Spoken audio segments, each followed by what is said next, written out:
Come one, come all. You are now plugged into The Aux, your weekly source of hip-hop, rap music, and everything underground.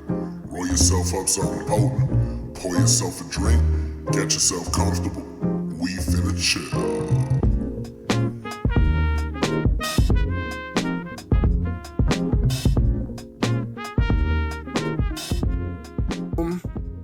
Hello, everybody. Welcome to a very special episode of the TheAuxPodcast. As always, it's your boy Steelo, aka OG Homunculus, aka Money Mitch with the bag. I'm joined by my man Killer Kane out here in the fucking cut. How you doing today, brother? What's going on, bro? I'm good, man. You know, just another day. Yes, sir. Another day, another fucking dollar, bro. Yes, sir. Yeah, we were literally bantering just a little bit before I turned on the recording about the fucking monotony of the daily fucking grind, but we gotta do what we gotta do, man. Yeah, exactly, bro. Exactly. So we're here, we're chilling. I'm gonna just get right the fuck into it, bro. What you been listening to recently?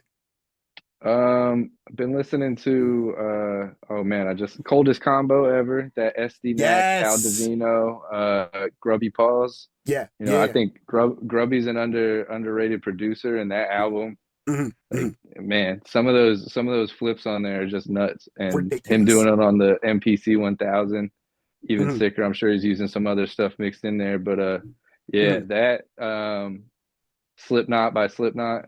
Okay. Yeah, I'm an albums person. Like, if I'm listening to something, I'm listening to the album top to bottom, consistently. Right? You know what I mean? I'm before the time of playlists, like where it was easier to. I mean, like, I guess on the old iPods you could, but that, and then just unreleased like homies music. Like, I mean, the shit we got, the sequel to Drug Money. Like, whoa, bro. Whoa, hold on. Because I know Teller's doing the shit with Ed Glorious, which is going to be like, oh yeah, the Wolf and the Walrus. Yeah, that. Yeah. I hope I got that name right. But yeah, yes, shout out Teller and Ed. Ed leveled up. Like, bro, he's fucking crazy, man. Man, crazy. Yeah, definitely go run those if you haven't heard the singles yet. Real Monsters, and I can't remember the first. I think the Wolf. Yeah. Maybe. But I'm like terrible with names, bro. I don't even know my own names. But unreleased Teller, unreleased Us, like that. The next project, running top to bottom. Each of us have our own favorite stretch in it. Like, you know, Ayashi is like 1 to 5 is like its own album in itself, and then like somebody else is like, 5 to 9 though. 5 to 9, like crazy. Huh? Yeah, no, it's the next one. The next one coming out's fire, and then, you know, Q's been dropping some crazy beat tapes. The fuck Andre Navarro, bro, those are nuts, man. Yeah. nuts. Yeah, and then Ayashi just dropped the Legends of Ricky Tan. I believe that's the name too. New beat tape. Yeah, it just dropped the other day. You're not late, bro. Okay, you know, sick. Definitely check that out. That's on Bandcamp. Support the homie if you can. No streaming. I think just Bandcamp and SoundCloud. Yep. Definitely check those out. That's what my last week or two's been. Dope, bro. Yeah, dope for sure. Casually just dropping that there's a sequel to Drug Money is fucking insane. Actually, I'm not breaking the news anymore. I think Taylor posted about it, but I was on the State of the Game podcast, and I think I kind of blew the spot. But you know, leaks and all that. Not right at the top of the podcast. That was for sure. You know? For sure. Yeah, it's good. You guys are you're gonna like it. You're definitely gonna like 100%. It. Yeah, because bro, Drug Money is like easily in my top 10 this year. Like, yeah, I'm still running that back. I'm still going back to that too, and just being like, you know what, I'm gonna run it again. And, trust me, bro. Yeah, my team's on break. I'm running the whole thing just like in the room, just bumping out the speakers, bro. It's great. You're better than me because I would have played that shit for them, bro. I do sneak it in the queue, but you know, trying to keep people happy with music at work is not the easiest thing. So real, actually. Like we had a pretty similar employment back when I was working at my store. I was usually the one on Aux, and like, bro, I'd be playing some fucking, like, I forget that the hoes don't like Arm & Hammer. You know what I mean? And like, it's it's like certain stuff just doesn't motivate people to want to be at work. So like, you got to steer away from shit, but not like, you know, people listen to everything. But if I drop, you know me, I'm listening to an album all the way through. So if I'm trying to listen to something, I'm starting top to bottom. 100%. As it should be, I think. As it should be, you know. But Yeah, I'll sprinkle it in there. I'll definitely sprinkle it in there. For sure. Dope. Is it going to be the same like lineup of producers like you, Phil, Q? Yes. Yep. All of us are on there. We all. There might be a couple solo joints on there. Sick. But we had in-person sessions when Teller came to Philly and the McKinley show got canceled. So he was like, "Well, I got time." Like we just ended up having a session like 3 days, pulling up, making beats all together, recording. Rent Money was there. Rent Money recorded a couple joints. He's got a couple joints from all of us. Yeah, man, it was some real rap camp shit. It was fire. Oh yeah, it was bro. Fire. I fucking love rap music, man. Hell yeah, man. Yeah, dude. Fuck wouldn't be me without it, you know. Yeah, real shit. Fuck. I guess getting relatively back on track. For the people who don't know who you are, Kane, let the streets know. Let the listeners of the Aux know. Who is Killer Kane? What's the vibe? Let the people know the shit that you're on. If they're not tapped in, they fucking should be at this point. I don't know what the fuck. If you're not tapped in, tap in. Killer Kane on everything except for my handles, because some Swedish dude on Twitter has that and somebody else has the Instagram thing. But I won't get into that. I'm Killer Kane, out of Jersey. Everybody thinks Philadelphia, but you know it's one of those things where I associate myself with Philadelphia a lot with producers and stuff. So you know. By proxy. For sure. But Philly by proxy. Yeah. Got mad beat tapes out there. Drug Money out now with QNO rap name Phil Spector and Ayashi and Teller Banks. 2001 or 2000 XL is Space Odyssey. Yep. Brand new joint. That's the cover behind me. So fucking hard, by the way. I was gonna say that shit is crazy as a background. Shout out Chop the Head. You know, I've produced for Sequence, Teller Banks. A lot of Rich Jones. Me and Rich Jones got a whole tape together. Blue Beach. That shit's crazy too, man. Thank you. Yeah, man. COVID times we made that was almost all 404 beats, I think, too. Oh shit! Right on. Yeah, man. Just been producing for the last 13, 14 years. I feel like I finally hit my pocket the last 5 years. Yes, man. Check out Spellcaster. Check out Big Man Little Table. Yeah. Oh, Big Man Little Table is fucking nuts, dude. Thank you. Yeah, that's where I feel like I finally hit my stride, like where I'm like, okay, like I know what I'm doing now. Because I feel you have a very distinct sound. And like after our first talk, I went back and listened to a lot of like the older shit just for, you know, more context going into Drug Money and shit like that. And like I think we talked about a little bit on the other show as well, how like the BPMs with the decimals and shit and like the secret sauce and like all of that. Yeah. Like, you really do have a very distinct sound, and like that shit is just like what I love about hip hop and everything that I love about it. So like for all my, I appreciate that. Most definitely. I know there's a lot of heads who are listening to the Aux who have like a very similar music taste to me. If you're not tapped in with Kane, you're fucking late. Tap in now. Like this shit is crazy, man. It's crazy. And if you're a rapper, buy beats. I got folders. Type shit, bro. Yeah. All the links are gonna be in the fucking description. Y'all better not sleep, bro. So the reason we're having this talk, or like the main reason, is we are coming off the back of a release of the album 2000 XL A Space Oddity. Odyssey. Sorry, I always get those two confused. It's all good. I learned how to spell Odyssey after getting this tape ready. I was like, I know how to spell it now. Too many S's and too many Y's, bro. Like, facts. That shit is crazy hard though, man. I'm always a sucker for an album that is like a producer-led tape with a bunch of different MCs on there and kind of like different flavors here and there. That shit is like right up my alley. This is one of my favorite examples this year of that. Let me pull up motherfucking Bandcamp. There we go.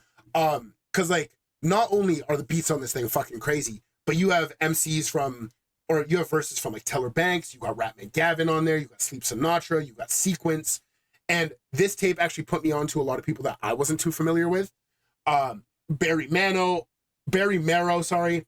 Green Slime, Cliff, aka The Only One, like all of these heads that I'm first hearing over like some of the craziest production I've heard this year. And like this shit is just like nuts, dude. And like I think the title and the album art really sum it up kind of perfectly, because it really does feel kind of like the future and the past simultaneously, like fucking jazzy, like next level shit, man. I think in the notes I said something like Madlib meets Sun Ra and then they travel to the future type shit. And like I'll take that. Yeah. That's a compliment for real. It's crazy, man. Like I feel like I'd be glazing on these interviews, but it's some of the illest production that I've heard this year, man. It's so fucking cool. So the album has been out for about a month now. I think a month to the date as of. Well, it was the September 30th. 30th. 30th. We're a little time moves slow when you're working full time. Trust. Fucking real. Yeah, we're pulling up on a month of October 30th. Yeah. Mm-hmm. How you feeling about the reception so far? How you feeling about what you've been hearing? Does it feel good to finally have it off your chest? Is it like, what's the vibe right now? Definitely feels good to have it done and off my plate, so to speak, where I can just kind of let it be what it needs to be instead of being like, oh, I gotta touch this up, and it's one of the first tapes for me. I'm nitpicky, like I micromanage myself, and I'm like listening back to stuff I've dropped, and I'm like, I should have touched this up, I should have done this and all this. I'm not saying that with this one, like in my last couple, but like this one, it feels good to have done, and like I'm happy with it. So much so where I'm enjoying listening to it. Like, you know what? I want to run Beth Gibbons back real quick because Redman was going crazy. That's a crazy fucking song, man. Yeah, man. He went nuts on that. That's a good dude right there. That's a homie. I feel good, man. People are digging it. I got a show with on Vintage on 9th in Belmar, New Jersey with Top Shelf Premium. Mark's Vintage Shop, so I'm performing there for it. I got tapes coming. People have been digging it. I got Cinema Sci. Dylan wrote me a dope write up on it. I'm feeling the love, man. That was a crazy write up too. Shout out to Dylan. Yeah, Dylan's the fucking legend. Man, I'm feeling the love. It feels good to have it done in a project that people appreciate, and even like the artists that are on it are like hitting me up like, yo, like this joint on here, like not, they're not just talking about their own song on it. They're talking about other joints on it, I'm feeling good, man. It feels good to have it done. And now I feel like I got to start using the 2000 XL again. Cause I kind of been like, all right, I have all the songs done. Now I'm going to go back to the live too. But like, I gotta start showing my baby some love again. You know what I mean? Type shit. Cause correct me if I'm wrong, the entire thing was produced on the 2000 XL, right? Yeah, I mean, if not the whole song, like majority of the song was either chopped and drums done on there, and then I track it out later. But everything included something from the 2000 XL in the process, and that was like the intention behind it. After I came up with the concept first, and then I was like, yeah, you know what, like because I did the meme, I did the cover. I didn't do this cover. I can't do that. But I did the cover like as a meme. Like I just put the 2000 XL as a monolith. And I was like 2000 XL a Space Odyssey because my brain just works in puns sometimes. And I was like, that kind of be a fire tape. And I was like, I haven't done something with rappers in a minute. And like I got people I want to work with, but I haven't like had like the reason to.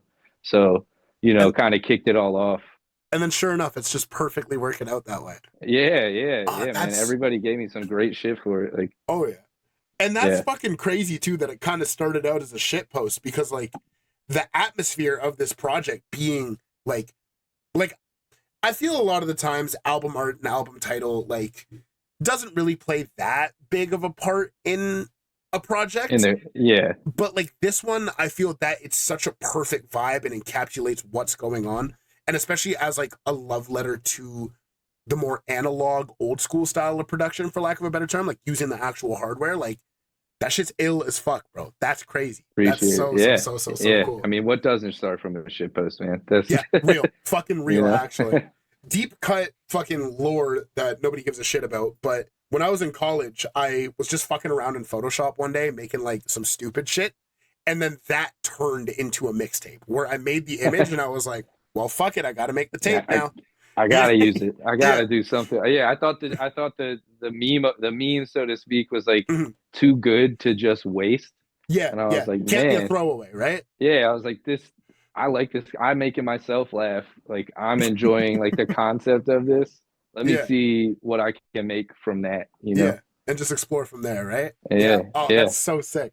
That's so funny that's how that started, actually. I'm not gonna lie. That's you can't take yourself too seriously, man. People take themselves too seriously. Way too seriously, bro. And if you can't make yourself laugh or enjoy it, then who's gonna? It's got to start with you. So 100%. And I feel some of the illest shit that's being made is from artists who aren't considering themselves to be the Messiah. You know what I mean? Like, I think the perfect example is like a Billy Woods, for example, where he's one of the best pens of our time. Let's not deny it. He's fucking around on these tracks. You know what I mean? Like, he's having a good time. And I think that's what makes the best art. And like, if you're having fun and you can hear that in the music, and like with this tape especially, you really can hear it, that you were like in your fucking bag just having a good time, you know? Yeah. It's dope. It's dope. So I guess getting into the sonics and the sound, crazy project. It's like futuristic, soulful, like old school chops, but like over like new shit. Like, I feel it's kind of like, for lack of a better, I feel like such a dickhead, pretentious guy saying this, but like a new spin on like the classic fundamentals kind of shit, where like you have the like, I feel like with a little less sauce on there, this is some shit that you could hear on like, you know, like a Wu-Tang record or like some other shit. You know what I mean? Wu-Tang might be a crazy comparison, but like, well, I mean, RZA is one of my biggest inspirations, you know, you're probably hearing some of that dusty, like, you know, and especially with like the sample chops and shit like that.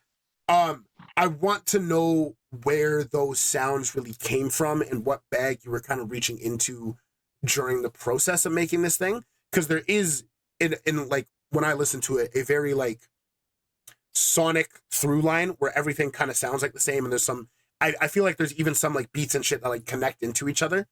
You know what I mean? So I want to know where that sound really came from, for lack of a better term.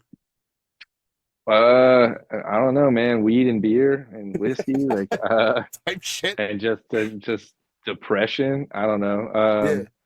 Like and flipping the same sample. You probably like a couple of those are probably the same sample, just different spots, which help, you know, give stuff that same feeling where it feels like, oh, this kind of feels like the same feel of that last record or whatever. And I might have used the beginning of the one part and the end of the other. You know, I mean, drums, you kind of have like own patterns in your head that repeat all the time. At least myself as a producer, I feel like I'm constantly coming up with a similar variation of the same drums. And you know, like not stale per se, but like this is just the rhythm of my brain right now, and like this is what I'm making. But you know, I mean, I'll smoke weed, I'll listen to records, and then I'll hear spots, and I'm like, I'll record stuff in, and then there's always that one that like makes you stand up and be like, all right, I'm gonna start something right now. And 100%. You know, I'm inspired by like movies a lot in the sense of like pacing and just like having stuff build, and like having I don't know, movies give me inspiration watching them all the time, and like walking away feeling like, all right, I want to go make something that feels like this almost. That kind of vibe, right? Yeah, and I'll have like TV on or whatever, like gameplay of games or like Venture Bros on in the background while I'm just like cooking up. I don't know. I mean, everybody's got their own sound, and like you start to kind of get your own patterns of the way you make stuff and kind of give stuff that same feel too. I can't say like I went in with the intention of every song's going to end up on there, but you know, like you said, I have my own style, and that's just kind of how, you know, I work backwards. I have the live too and everything where I'm already making beats on all the time. This is the first generation of that basically.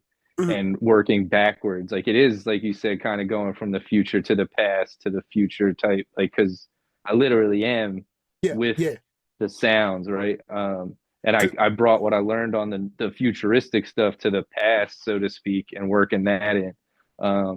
So you know, it's brilliant, man. I never thought about it till you said it, but like saying it now, it's like it kind of like, like I don't know, because it makes sense. Like you take the old shit from like the wax, and then like obviously just sampling as a whole is going into the past with shit, and then like running it through the equipment, doing your own flip on it, and then like, fuck yeah, that's so fucking cool. Yeah, it's dope, man. It's really, really dope. And like, I definitely see like the whole movie inspiration thing, because this thing does feel really cinematic. You know what I mean? And like, obviously, like lyrical content, everyone's talking about like different shit relatively. Everyone's kind of just flexing, but like sonically, you do hear that throughput, and you do hear that kind of, you know? Yeah.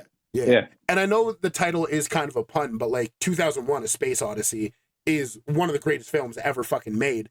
Yeah, dude. Would you say that was something that you had? Obviously, you had it in mind while you were making this thing. Yeah, I had it in mind, and at first I was like, oh, I gotta use the dun dun dun dun. Like, I gotta use. I didn't, and then I was like, I'm trying to force something that I'm not even enjoying. Like the movie inspired it. Like the concept of the past is the future going in. Like, you know, he's reborn at the end as the space baby, whatever the hell it's supposed to be called, and like, you know, he went through his whole life cycle after going through this black hole, basically the Odyssey. At the end of it, the black hole, and he's in the room and like just seeing himself, and then he's at himself in the future, and then looks back and himself in the past isn't there. And like, I don't know, like the movie, Stanley Kubrick is great, like, you know, and that movie just that movie's so good it made people say like, oh, he faked the moon landing. Yeah, like the moon landing wasn't real. Did you see 2001? Obviously that was fake. Like Stanley Kubrick did it, and it was so good. Some people were like, maybe. Yeah, you know. That's so fucking real, actually. Yeah, I don't know, man. It's wild. Like movies tell such cool stories in such like unique ways sometimes, and it's cool to walk away from it. You want your music to feel like that for people too. Absolutely, you know, absolutely. So because like, I don't know. The whole thing with a movie is like you have so many different aspects to get what you want across. Because like, yes, an album is its own thing, but a movie is like an album in and of itself with the soundtrack. Then you have the visuals, then you have the this, and you have the that. So like being able to capture that with just the medium of music is like something that is genuinely impressive. Well, so, I mean, like you look at The Shining and like the score, if that score wasn't there, like doesn't hit the same. Yeah, like that movie, the score is what makes that movie uncomfortable and scary. You know what I mean? Otherwise, it's just practically a regular horror movie. But you know, Stanley Kubrick, I can't remember her name who did the score, but like it's one of those things where you're sitting there like, I'm uncomfortable because of the chords that she's playing right now. Like, what is going on? And like, what's about to happen? You know? Yeah, it's that unease, and the music is part of the experience that's bringing you there. So 100%. You a big Kubrick guy? I like a lot of Kubrick movies. It's hard not to be. You know, I did just I watched one of his first movies, The Killing, and it's about a bank heist in like 1950, or a racetrack heist. They like rob a racetrack. It's like an hour 20 minutes. It's good. It's like, it feels like one of the first heist movies. And I won't spoil it, but I would definitely recommend watching it if you like Kubrick. I do. I really do. Yeah. The Killing. Check that out. Killing. I gotta tap in. Clockwork Orange like changed my life. I watched that shit when I was a little too young, probably, but like changed the way I thought about media, film, like everything as a whole. Another great one. And so almost three of the book adaptations he did are better than the book. Like 2001 A Space Odyssey is an okay book. I read the book before. It's all right. You know, I read A Clockwork Orange after seeing A Clockwork Orange, and I was like, this is it's good, but like, I don't know, he brought it to life in such a unique way. And then The Shining, like Stephen King, I hate Stephen King as a writer, and like Stephen King hates Stanley Kubrick for his adaptation of The Shining, but like Shining is dude, The Shining is Kubrick Shining is better than your TV movie Shining. Absolutely. Anyway. Tangent, right? Tangents. Yeah, so real. Okay, getting relatively back on track. Obviously, this being a producer-led record, for lack of a better term, you have a fuck ton of MCs on this thing. Some frequent collaborators, like I know, obviously, you're super tapped in with Teller. I feel like I've heard you and Sleep Sinatra work before. I can't remember where. We have a, I don't know if I still got them. I got 45s. Hold up. Maybe that's the mock joint. I have 45s. We did a whole album called Voodoo Kit back in 2020. That's me and Sleep. Yeah, Voodoo Kit's a good joint. That's one of those ones where like I could have mixed that beat better. But I like the joints on there, and Sleep went crazy on all of those. That's the homie. Me and Sleep have been working together for a good amount of time. Voodoo Kid on there. That's the one full project we got together. That's on I think SoundCloud still, you could probably catch that on SoundCloud if you're interested. Yeah. Yeah. The thing I want to ask is, like, obviously you have collaborators that you've worked with a fuck ton in the past and some relatively new. Like, I feel like I haven't heard like Gavin on your shit, for example. Yeah. I want to know how those came about. Did you have MCs in mind while you were making these beats? Like, did you know you wanted Teller on Monolith, for example? Did you know you wanted Gavin on Life of the Party? So what I did with this is a lot different than what I used to do with, and I've been pretty bad about sending beats to rappers in the last couple of years. It just hasn't been on like, I'm gonna make this to send this. And that's what we talked about with Drug Money, where Q was like, we're gonna be intentional and make these to send to people, which is something I lost for a minute. But with a lot of this, I was making the beats and I was like, I want to work with people, but I feel like every time you send people beats, like, yo, I made this for you, they don't want that beat, right? Yeah. And obviously you should send more than one. You should send like 3 or 5, give them options. But like pack, what I right? did, but what I did instead of like, I'm gonna make this with the intention of Ratman Gavin hopping on it. Like, I fuck with Ratman Gavin from the stuff I heard like through like Twitter, how I heard of him, and like, he's dope. He's a dope MC. So fucking crazy, dude. That fucking scrolling through the Doom from earlier this year. Yeah, crazy, dude. And that's what, like, I reached out to people that I fucked with, and I at a certain point I was like, yo, if people are interested, and whatever. But like, I sent people Untitled folder, and I was just adding beats to it all the time. So I'd be like, yo, are you interested? Or they'd hit me up, and I'd be like, here's the folder. If you hear anything you like, let me know. I'll set it aside. So if somebody else like goes through, they don't take the beats you're interested in. But here's these 30 beats. Go through it. Tell me the one you like. Doesn't have to be right now. Tell me which one you fuck with, and it's yours. And then go from there. So I kind of gave them free reign, and not like here's these 5, do something. Like, here's all of these. Find it when you find it. And if you don't find anything, I'm not the type to press and be like, yo, where's the verse? Like, I'm not trying to force it. If it didn't feel natural to some of the people I reached out to, it's no hard feelings. Of course. Nature, it's just right place, right time. Or, sometimes the beats just aren't it. And I was a little clunkier, so to speak. I felt, to me personally, at least at first, I felt like on these beats, because I'm getting used to this new machine. I'm learning the pitfalls and the stuff that's tougher about it, at least to my workflow. But I just let them kind of pick through what they like. Some of them, like the joints with like like Monolith, I made for Teller because I was trying to get Teller on it. Because he's always recording. I'm like, yo, you're recording right now. Like, yo, here's the what pack. You can do, right? And he was like, which joint? And like, I gave him. I went through and I was like, all right, this one. And he's like, I'm not feeling it. And we went through like 4 or 5. And then one night he was in the Drug Money group chat, and he was like, yo, he's like, he was off some sort of bottle or something. And he was like, I need something 85 BPM.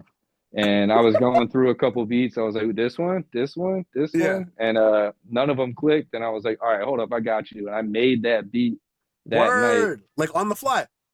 Yeah, on the fly. I was like, well, I'm making beats anyway. Dope. I'll use the 2000 XL. I'll make sure I use it. So then you have to, like, then it can be part of this, because it had to be part of it. I needed him on it. So I made that one like specifically, like, he was like, nah. And it's not like I'm getting offended. I'm like, damn, like I can't get one that he's feeling. So I made that one specifically for him. And then like the joints with Barry Marrow, like that's my homie, like real life. Me and him been making music since I started making music. Same shit, right on. Yeah, same with like Kiff is my homie. Me and Kiff went to middle school together. Middle school and high school together. That's the homie. And then we worked together at Cureleaf for a bit. And then he started making beats. Me and Ayashi taught him how to make beats. He started rapping. Well, he's been rapping, whatever. That's and dope. while we were recording the one joint, Blake's friend, aka came over, aka the only one, came over, and he was like, yo, I got a verse to this other half of it. And like, we ended up making it work for the both of them. So that session happened in person. Ayashi engineered that one. That's the only one that I mixed that one. I mixed it, but he engineered it. And then the Barry joints, like me and Barry used to have Sunday sessions all the time with Ayashi a lot, but there'd be times Barry come over and I'm just making beats. And then he's like, oh, nah, like keep doing this one. And then like we go off that. So he came over while I had just got the 2000 XL and he's like, I want to rap. And like, he's like, he's always like, I want to do some hip hop because he can do everything. But he's always like, I'm trying to do some hip hop. Like he's like, he's listening to like Jay-Z and Lil Wayne like 48 hours a day. And like, he's like, I want to rap. So I'm like, all right. And like, you know, I cook something up and we lay it down. And that's how me and him have always worked. Like a lot of these are like organic relationships where I know the people and it wasn't so much of a like transactional whatever. You know, and I was letting and I was again not forcing it. Like the big thing about Drug Money was not forcing any of those beats to work for Teller and him not forcing us to make something work for him. You know what I mean? Like if it fits, it fits. If it doesn't, all right, next. Like let's try something else. And if it doesn't happen, it doesn't happen. Like I was supposed to have Rich Jones on this, but he's a busy guy. Yeah, and he's the type like if I'm not feeling it, I'm not feeling it, which I totally respect, right? And No Gum Hundo, I know when I first started working on it, I was trying to get him on it from Atlanta. He's fire as hell, but he's usually over like trap shit. So like I was trying to get him, you know, he's done some boom bap stuff. I was trying to get him on this, but it just didn't work out, timing and all that. So nature of the business, right? Nature of it, and that you can't take offense to it. Like it's no, you can't.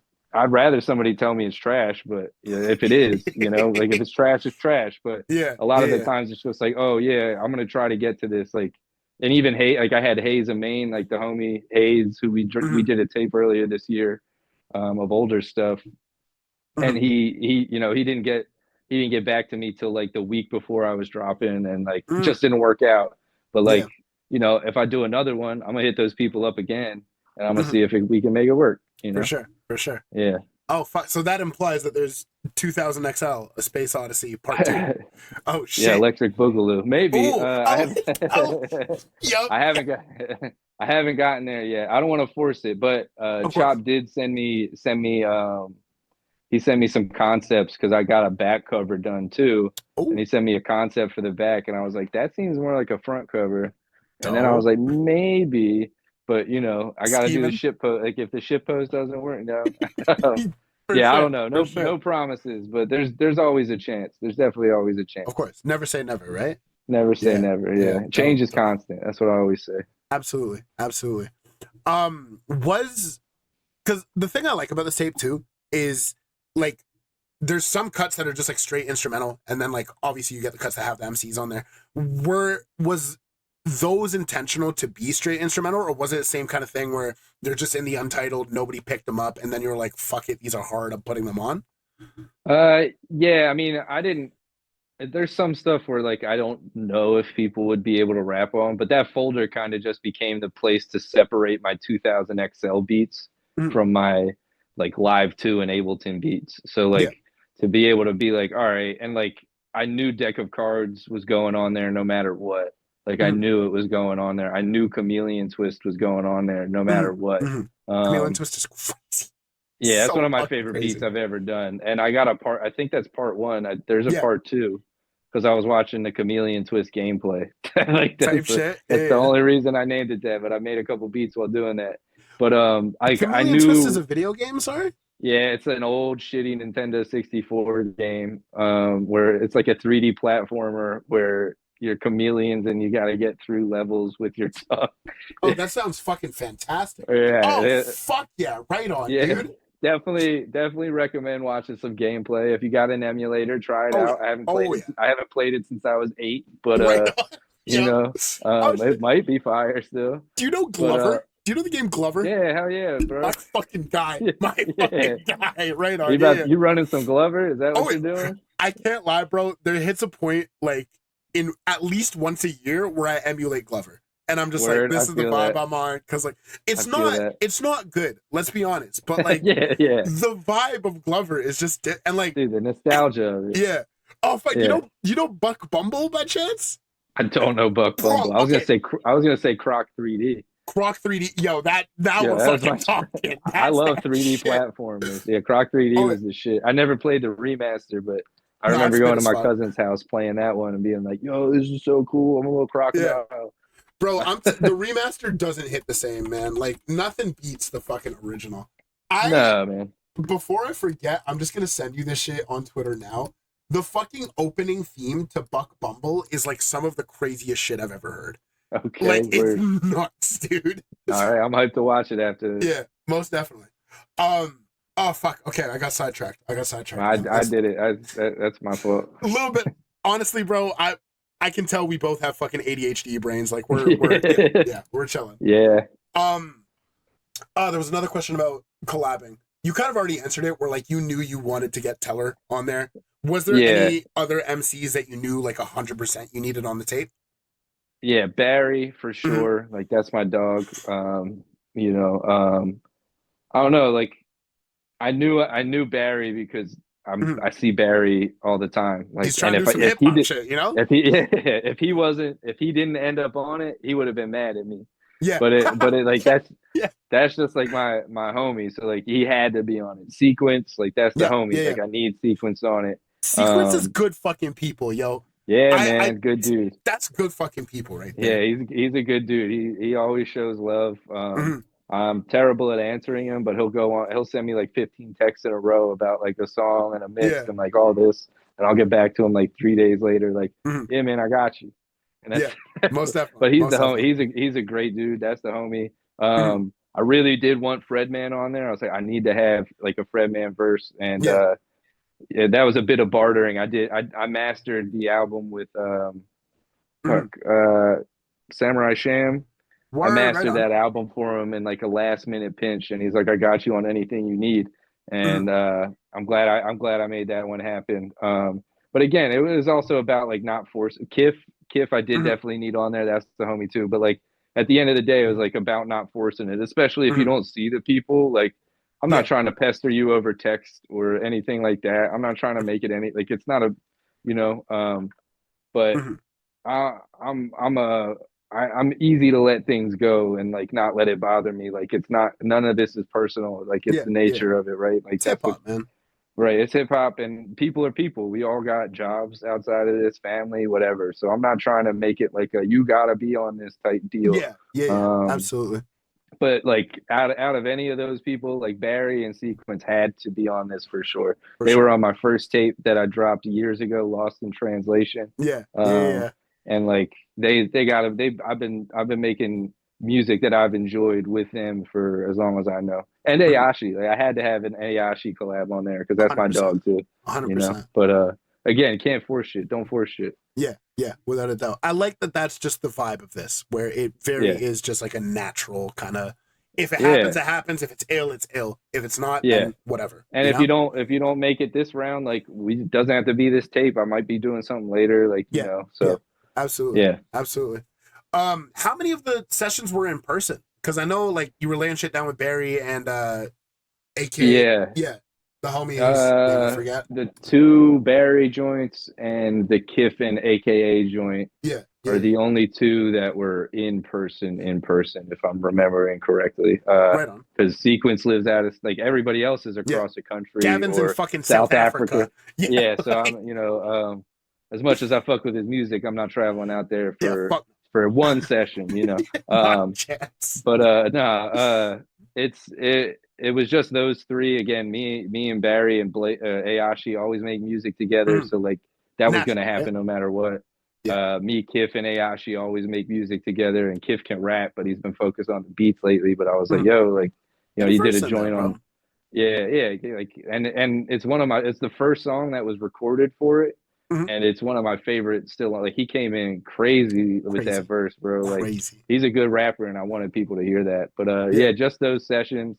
Obviously, I made the beats in person, but the rest were just, you know, online, and again, not forcing it, because it's a lot easier to leave a bad taste in somebody's mouth if you're just trying to pester them for something. Basically, what it feels like. Maybe it may not come off to that, but I know what you mean. Again, I 100%. Everybody's busy. It's hard to lock in for a session all the time. So, you know, Fredman lives in the same state, but North Jersey and South Jersey, two different places. Different scenes, and I think he was in Florida at the time he recorded that. Teller, obviously in a different state.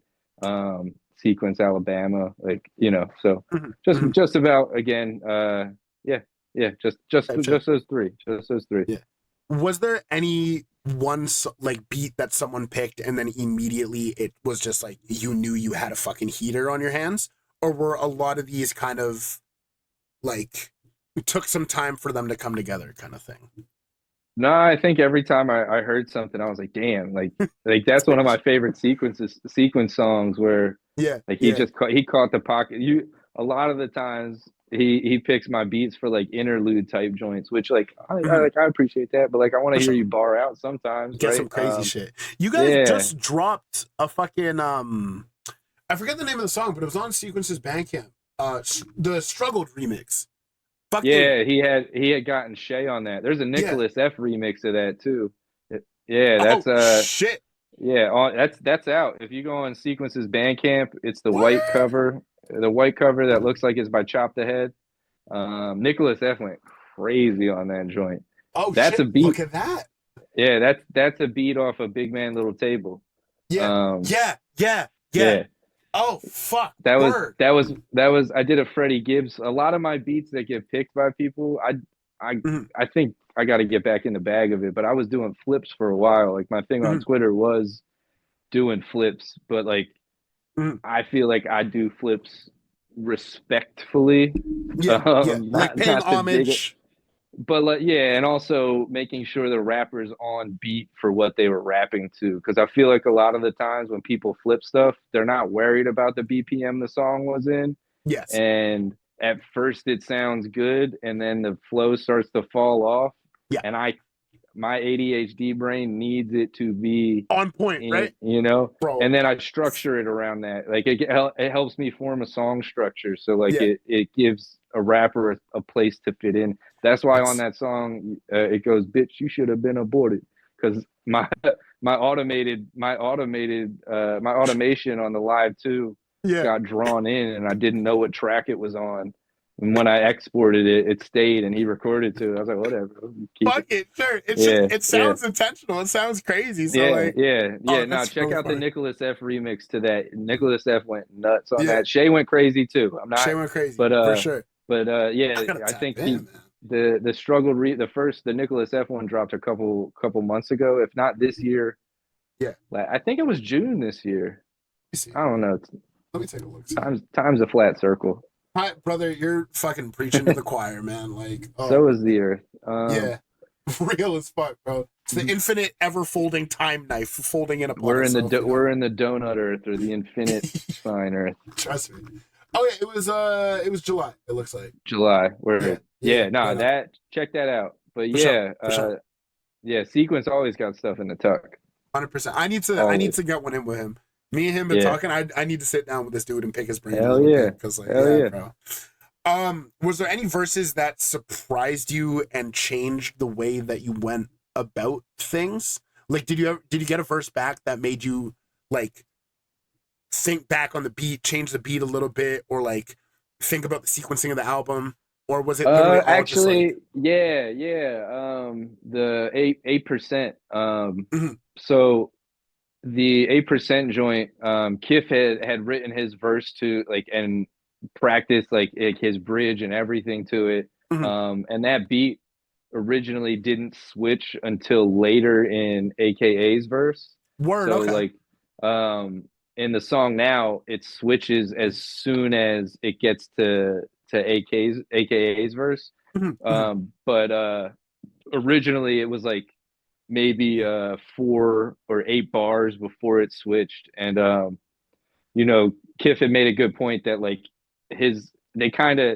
they fit, but it didn't feel like it matched completely to where giving the two kind of their own, I don't know, score, right? Yeah, so their own spaces to navigate in. Right? Yeah. So I went back and again with my remix thing, like making sure it fit on grid, so to speak, so that when AKA came in, it didn't feel like it was rushed or squished in or anything like that. Yeah. So it felt very intentional for sure. So, and it was because they sound like Kif had his hook and everything, and then like the switch, as soon as it comes in, it sounds like AKA is almost like pushing him out of the way, like, and just starting his verse. And you can visualize them in the studio, just like, all right, bro, let me get the mic. Shit, you know? Well, and you know, Kif had written to it for like a couple weeks before, and then AKA came over and he's like, yo, I'll write something to this right now.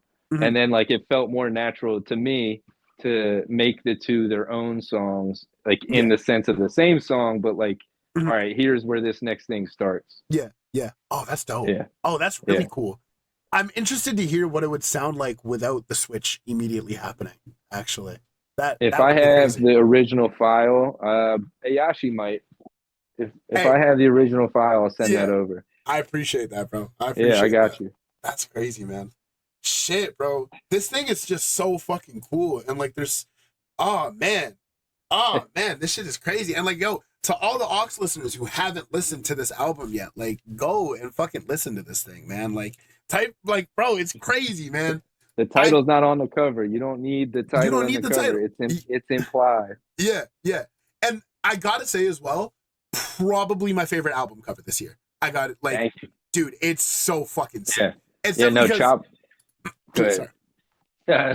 Chop brought the vision to life, man. I hit him up for he told me he was doing you know, he had slots for covers, and I was joking about somebody draw this for me, and then I was like, a Chop cover would go crazy. Like, a Chop, like, and if anybody could bring it to life, like, and I'm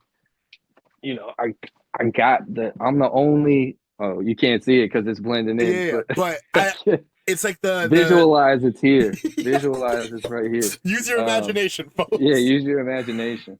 Oh, he gave me the actual painting and everything. He doesn't usually do that, so I felt honored. That's awesome, man. Yeah. This is the inner fucking degenerate in me, but do you have plans for doing vinyl anytime soon? Man, people don't listen to me enough to waste that plastic. Actually. Let's see how the tapes do. If people buy the tapes, and I gotta make some money back on this. For sure. I invested in it, right? Like I bought the MPC 2000 XL, and like I bought cassettes, and you know, I'm not asking Chop to do the cover for free. Like I paid for the cover because I believed in the project. But I gotta see how it does. Like, I'm not saying no. I'm not gonna say yeah. You know, there's enough plastic in the world right now. So fucking real, actually. The tapes aren't out yet, are they? No, I'm dubbing them Thursday with Bub. I don't know if you can see it. They're a cream. See, it's blending in again. They're like hold up. They're like a cream. Yeah. That's sexy. Those will look good. I got the J cards. They should be coming in soon. So dope. I'll be dubbing those this weekend, and I'll have some for sale at the show I'm at. Fuck yeah, brother. Right on. Oh, that's gonna be sick, dude. I'm not a cassette guy, but I'll cop for sure. I don't have a cassette player. I cop to support the homies and just to have collections. You know what I mean? Yeah. Like it's a nice piece. And eventually, in the collapsed future, I might stumble upon a cassette player, and I'll type shit, bro. When we're fucking walking through the doom, and then we see the fucking some Book of Eli shit. Shit. Banger movie, by the way. Yeah, banger dude. fucking movie. That's Paul. Yeah, okay, sick. I don't think there's anything else about like the technical aspect of it. Obviously, like we know how important collaborations and the community is like that, like shouting out the people, giving people that you fuck with, you know, their chance to do their thing, vice versa, everything like that. Would you say that the scene that you navigate in? No, you already answered that. You literally already, obviously the scene around you influences the sound that you are tapping into and shit like that. Yeah, for sure. Sick.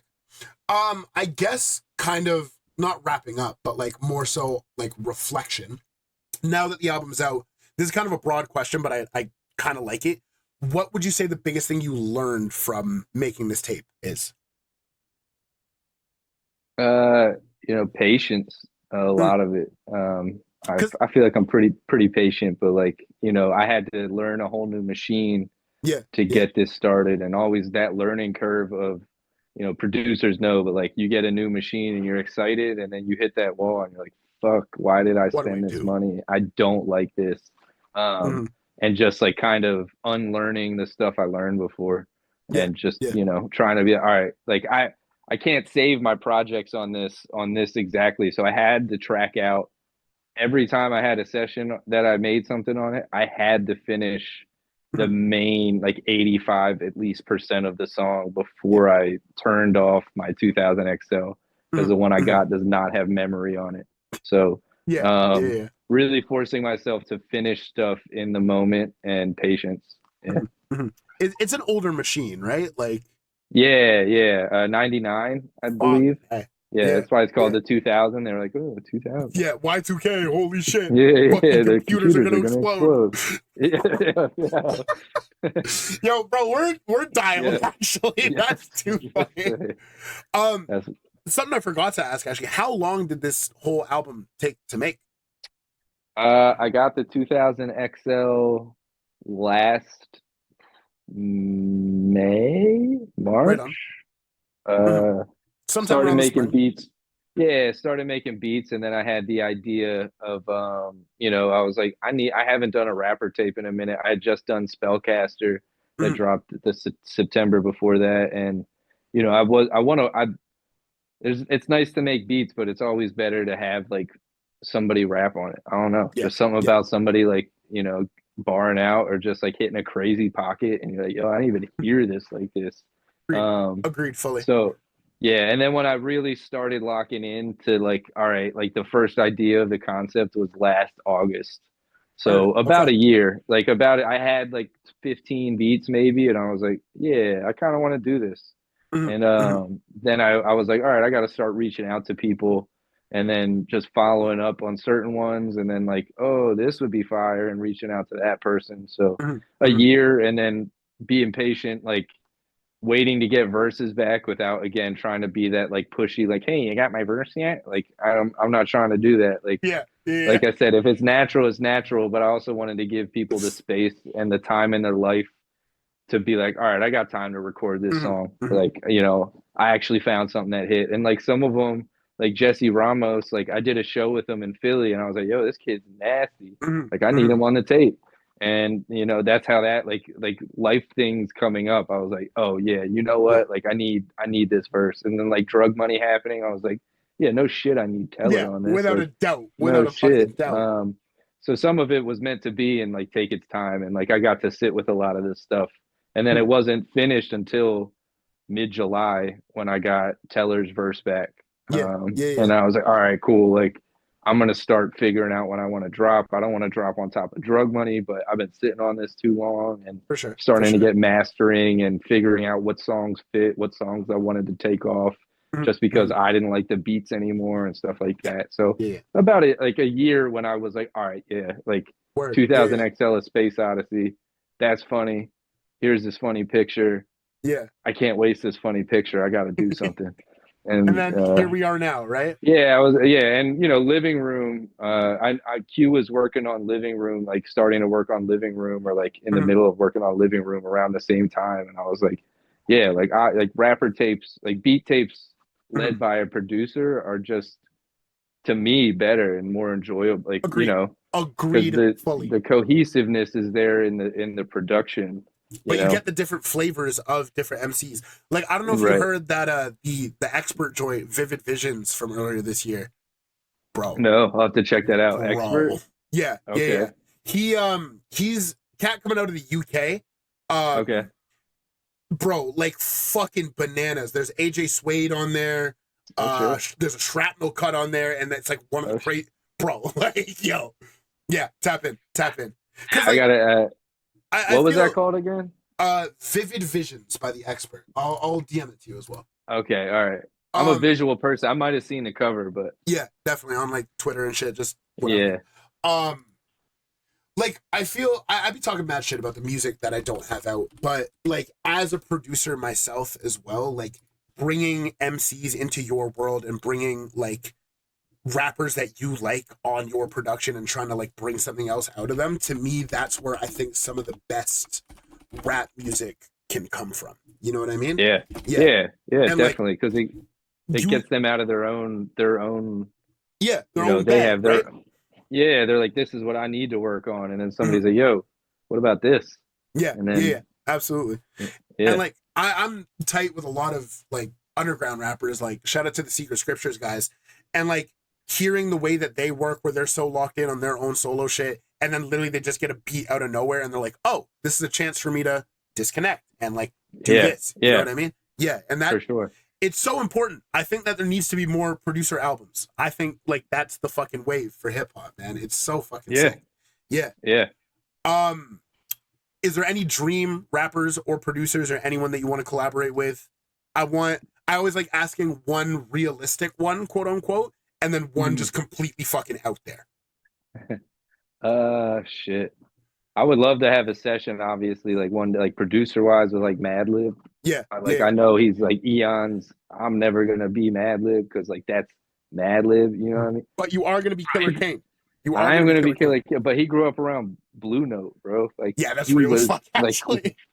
Like his whole life was around jazz music, and like the way he thinks about production is just nuts, and like one of the best to ever do it. So he's not human, I don't think. No, I mean does not think like a like he's nuts. Rapper wise, I don't think I make the style Currency really raps on, but like anymore as much. Crazy. But Currency was one of my favorite. I think I said this when I was last on with you, but Currency and Ski Beats, like producer albums, bro. Pilot Talk 1 and 2 are all Ski Beats. Like those are two of my like top favorite albums of all time. They're fucking bananas. Maybe 50% because of nostalgia, but like the production on those, and then even hearing the demos of the joints that were like they remade some songs that that Currency had did before. Like the first one I could think of is Famous, where that was produced by Monster Beats, and there's a different version of that song. And then him and Ski Beats redid the beat with Monster Beats and like made it like that, like I don't know, that like house jazz type. Yeah, like and Breakfast with Most Def, like that was like I don't know, Ski Beats and Pilot and Currency on that is like what I'm always trying to, I feel like unintentionally but intentionally trying to encapsulate like in my music with rappers type shit. I can hear that, actually. I can hear that.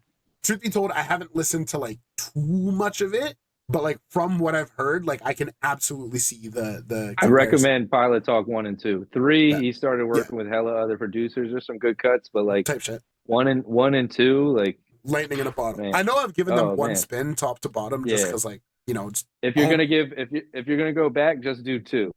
Word. 2 is like 2, man. Like the Montreux, Famous. Like there's so many good cuts on that, and Currency's hitting Hide Up. Currency's hitting crazy pockets over like trombones or trumpets, just like oh fuck yeah, man. Fuck he's Right go back to Pilot Talk too. Yeah. Okay. Bet. Yeah. This might be kind of crazy, but a rapper that I've just been listening to a lot of him recently. But I feel like Quelle Chris could do some crazy shit over. That'd be fire. Quelle Chris is an underrated rapper / producer. So like the most underrated. Yeah, man. Like one of the best at it. And like his raps like are relatable as hell. In the sense of like what he's talking about half the time. And the joints he did on Fly Anakin's album, bro, fucking my god, like man. I would love to work with Quelle Chris for sure. I saw him live in Philly a couple months ago, like it was him, Cavalier, and who else? I can't remember who else it was. That was like that backwoods fucking supercut, right? Yeah, him, Cavalier, and Denmark Vesey. That's who it was. Yeah. It was fire. Yeah, Quelle Chris would be sick, man. I would definitely love to make that happen. That shit would be crazy. Definitely love to make that happen. Oh yeah. That would be dope. I guess now getting into the wrapping of this, what do you have next after this? What's on your menu? Are you taking a moment to breathe a little bit?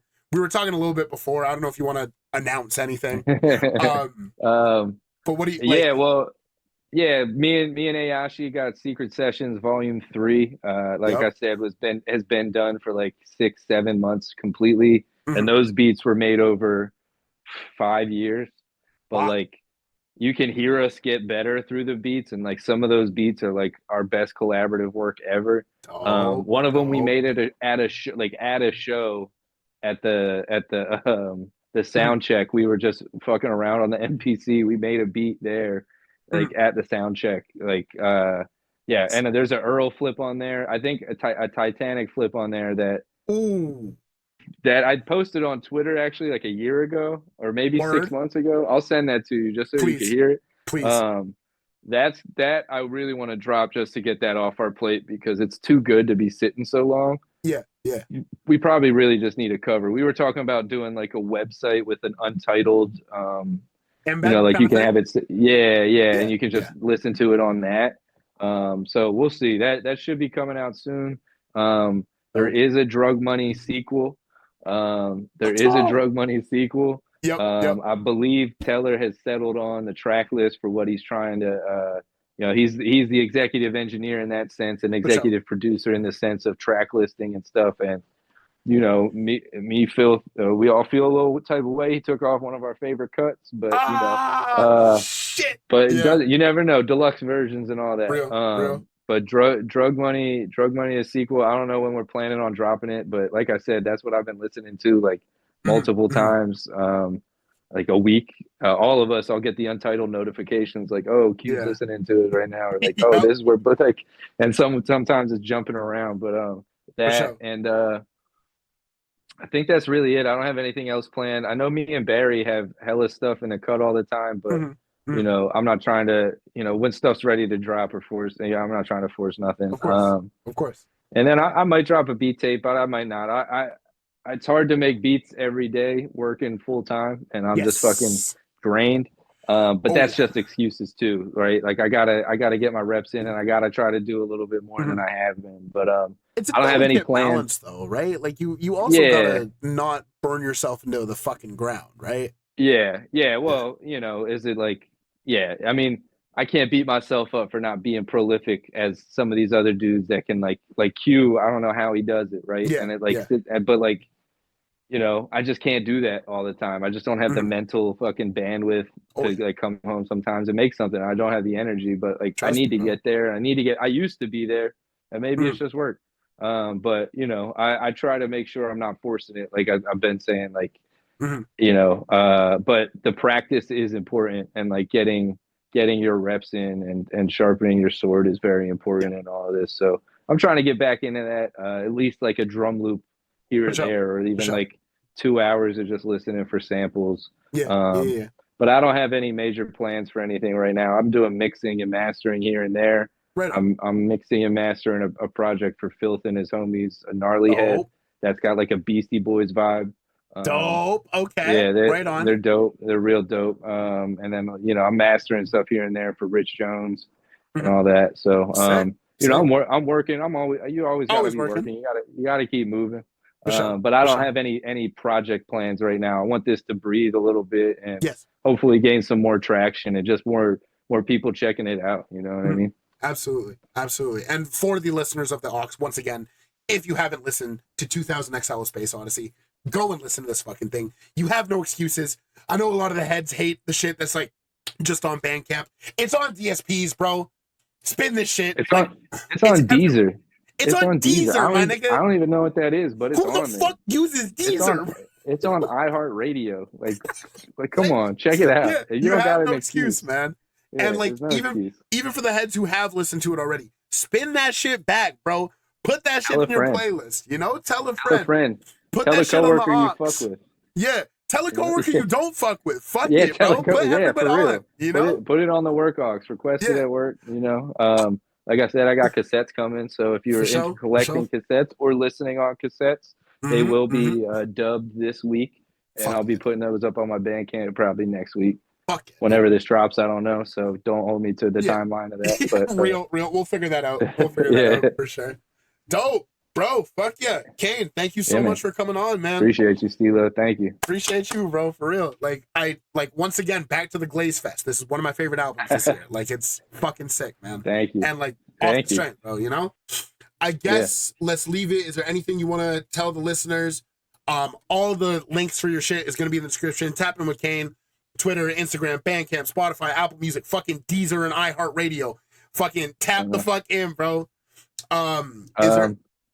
Just let people know. Right? Check out 2000 XL, Space Odyssey. Check out Drug Money with you know rap name, Phil Spector, Ayashi, Teller Banks. Check out all the people on the album. They all got music out there somewhere that you can find it on. I don't know about Deezer or Radio, but I know you can find their music everywhere. For sure. You know, every one of those dudes is good people. Shout out Pages, Green Slime, Teller Banks, Fred Man, aka the Only One, Kiff, Barry Marrow, Sequence, Sleeps and I, Jesse Ramos, Ratman, Gavin, Ayashi. Everybody, man. Did I forget somebody? Now I'm gonna feel bad if I forget somebody. We got Pages, we got Chris Grinza, we got Sequence. Chris Grinza. Shout out Chris. Me and Chris Grinza got shit in the cut. He's a nasty producer. He said this is the first verse of his that dropped in 4 years. Whoa! But me and him have been. I've got a couple joints with him that me and him have been working on. He's nasty, so keep your eye out for that. Yeah, man. Shout out to everybody that was Big a part Breakfast of it as well. Oh, Mikey! Shout out Mikey too. Shout out Mikey Big Breakfast, bro. November 1st, come to where is it at? There's a show with GDP. Fatboy Sharif. Oh shit! Yeah. You're All Cowards. CGI Lambo, which is Bub and Mikey Big Breakfast. And you're in the Philadelphia area. Come check that out. It's at the Fun House. I'm terrible with names. Yeah. But November 1st, it's a good show. It's gonna be a good John. You know, make sure you just support your favorite artist, man, with monetary, like in any way you can. I know it's hard. I know not everybody can. Like, if you can't buy something, share links. Yeah, you know, just put people on. That's right. Word of mouth is just as good as buying an album sometimes. Hondo P, because word of mouth could lead to an album being bought, type shit. You know what I mean? Man, just support people that are pursuing the arts, because you know a lot of us are working full-time jobs and just using this as a passion project, trying to get ourselves out there. So absolutely, support, man, support. You got to invest in the art that you like, man.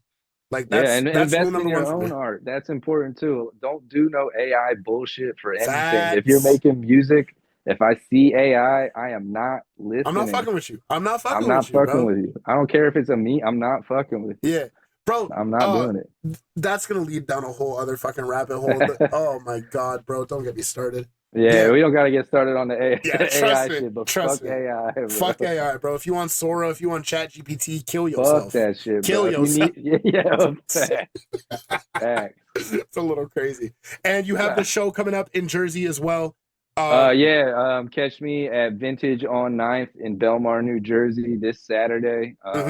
It's a mixed bill, so if you're into like some indie and like, I don't know, pop punk. I've heard a couple of the dudes' stuff. I don't know them too much, but like a little mixed bill on there. Definitely check that out. Shout out Mark with Top Shelf Premium reaching out to me for me to be on the show. So if you're in the North Jersey area, pull up. Yeah, tap the fuck in, man. I wish I could be in the States for that and that alone, low key. Yeah, like, you're close to New York and stuff. Well, Toronto's kind of decent. Yeah, I don't drive as well, so I'm a bit of a passenger. It's a whole fucking thing, bro.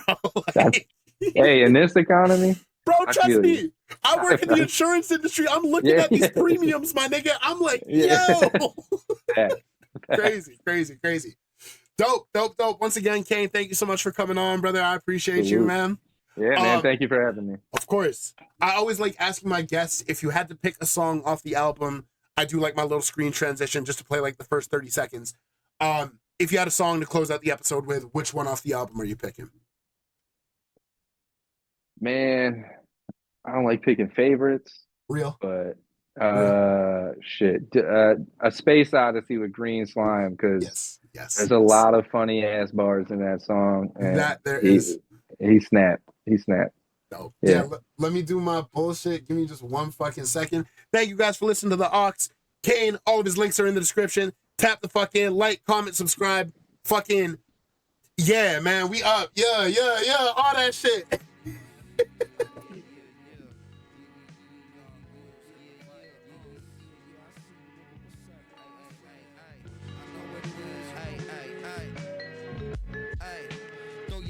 In the sky, aim for the spaceship, shoot Elon Musk in the eye. Yeah, fuck Tesla and SpaceX. I hope the Martian niggas fuck y'all with no latex.